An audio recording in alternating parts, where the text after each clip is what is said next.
శ్రీ మహాగణపతి నమ, శ్రీ సరస్వతి నమ, శ్రీపాదవల్లభ నరసింహ సరస్వతి, శ్రీ గురు దత్తాత్రేయాయ నమ. క్రోధవశులు కావద్దు. కోపానికి వశమైతే ఎన్నో అనర్థాలు కలుగుతాయి. ఎంతోమంది కోపానికి బలే నాశనమయ్యారు. ఆ కథలన్నీ చరిత్రలో చదువుకున్నాం, వింటూ ఉన్నాం కూడా. ధర్మాత్ముడైనటువంటి పరీక్షిత్తు క్రోధానికి బలైపోయాడు. తపోధనుడైనటువంటి శృంగి క్రోధానికి వశుడై తపోధనాన్ని ఖర్చు చేసుకున్నాడు. ఆ కథను కాస్త గమనిస్తామా? పరీక్షిత్తు ఒకనాడు వేటకని అడవికి వెళ్ళి వేటాడి అలసిపోయాడు. అంతలో ఒక మృగం అతడిని బాగా కవ్వించి దగ్గరలో ఏదో ఆశ్రమం ఉంటే అందులోకి ప్రవేశించి మాయమైపోయింది బాగా. అది శమీకముని ఆశ్రమం. ఆయన ఎంతో శాంత స్వభావం గలవాడు. కానీ అతని కొడుకు శృంగి అందుకు విరుద్ధం. క్రోధాన్ని జయించలేదు. ఆ మృగం వెనకాలే పరీక్షిత్ ఆశ్రమంలోకి వచ్చాడు. అతడి కంటికి మృగం కనిపించలేదు. తపస్సు చేసుకుంటున్నటువంటి ముని మాత్రమే కనిపించాడు. ఆయన తపస్సు నుంచి లేస్తాడేమో అని చెప్పేసి ఆ మృగం గురించి అడుగుదామనుకొని రాజు చాలాసేపు వేచి చూశాడు.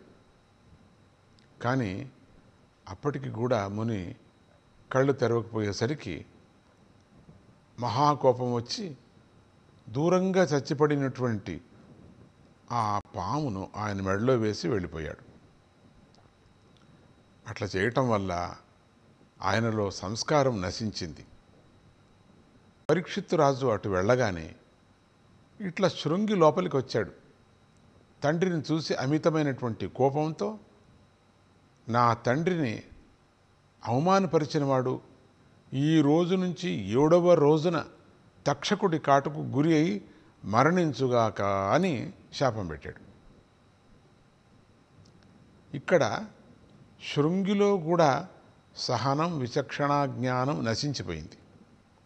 ఆ సందర్భంలో తండ్రి ఆయన శమీకముని మంచి బోధ చేశాడు.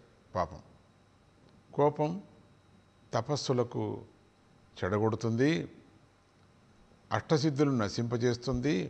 కాబట్టి తపోధనులకు కోపం ఉండకూడదు.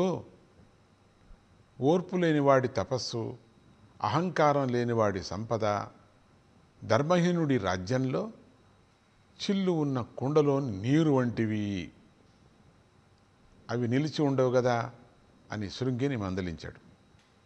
కనుక మనం కూడా ఎప్పుడో ఒకప్పుడు క్రోధానికి వశలవుతూ ఉంటాం. అటువంటి సమయంలో ఈ కథను బాగా గుర్తు చేసుకోవాలి. కోపాన్ని విడవాలి. కోపమే సర్వనాశనానికి కారణమని గ్రహించాలి. అసలు ఈ కథ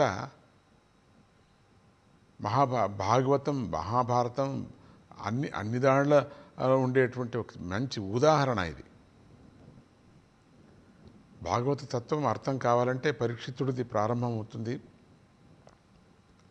అక్కడి నుంచి ఒక్కొక్క పాత్రలో మనం నేర్చుకోవలసినటువంటి ఎన్నెన్నో విచారాలు ఉన్నాయి.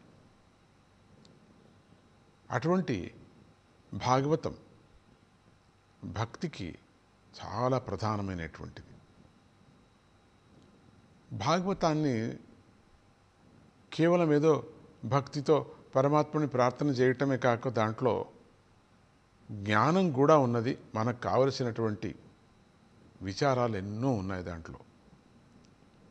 కానీ ఏదో కథ విచిత్రంగా కనపడినప్పటికి కూడా ఇవన్నీ కూడా ఆ పరమాత్ముడి యొక్క దయతో వీళ్ళందరూ అట్లా ఆడారు అని మనకు అనిపిస్తుంది. ఆ విధంగా నాటకం అయినా అది సహజంగానే ఆ స్థితిని తీసుకొచ్చినటువంటి నాట్యం, ఆ పాత్రలు, దానిలో ఉండేటువంటి స్వభావాలు భక్తి సామ్రాజ్యానికి భక్తి విచారానికి చాలా దగ్గరగా తన్మయత్వంతో ఉండేటువంటిది భాగవతం. భాగవత పారాయణం, భాగవతం చదవటం, మన ఇళ్లలో పూజించటం, భక్తి సామ్రాజ్యంలో మునిగిపోవటం, ఇవి మన కర్తవ్యం కదా. జై గురుదత్త, శ్రీ గురుదత్త.